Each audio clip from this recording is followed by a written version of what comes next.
তুমুল বৃষ্টির সঙ্গে শুরু হয়েছে ঝড়ো বাতাস, উঠছে ভালু। অনেক সময় ঝড়ো বাতাসে উপড়ে পড়ছে গাছপালা। ঘূর্ণিঝড় রেমালের প্রভাবে দেয়া ৯ নম্বর মহাবিপদ সংকেত নামানোর ঠিক পরপরই শুরু হয় এই তাণ্ডব।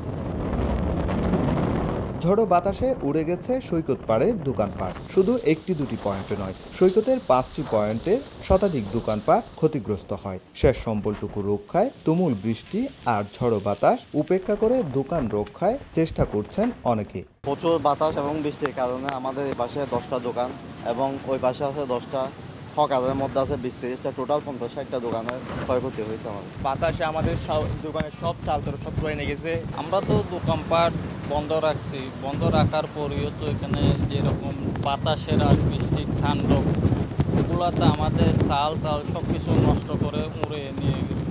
বেলা 11টার পরপরই শুরু হয় জোয়ার, প্রবাহিত হয় সর্বোচ্চ উচ্চতায়। তাণ্ডব শুরু করে উপকূলের ঝাউবনে, উপড়ে ফেলে বেশ কিছু বৃক্ষ।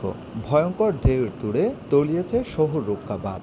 দেশের ১ নম্বর গ্লুকোজ ব্র্যান্ড গ্লুকোম্যাক্সটি একই এনার্জিতে এলো নতুন প্যাকে। এমন দুর্যোগপূর্ণ পরিস্থিতিতে বেপরোয়া পর্যটকদের সামাল দিতে হিমশিম খায় কর্তৃপক্ষ। ভয়ঙ্কর ঢেউর মাঝেও সমুদ্র স্নানে নামছেন অনেকে। মাইকিং করেও কোনোভাবে সরানো যাচ্ছে না তাদের। শেষমেশ ভয়ঙ্কর ঢেউ থেকে লাঠি হাতে তুলে নেন বিচ কর্মীরা। জলশ্বাসের একদম সর্বোচ্চ সীমায় আছে।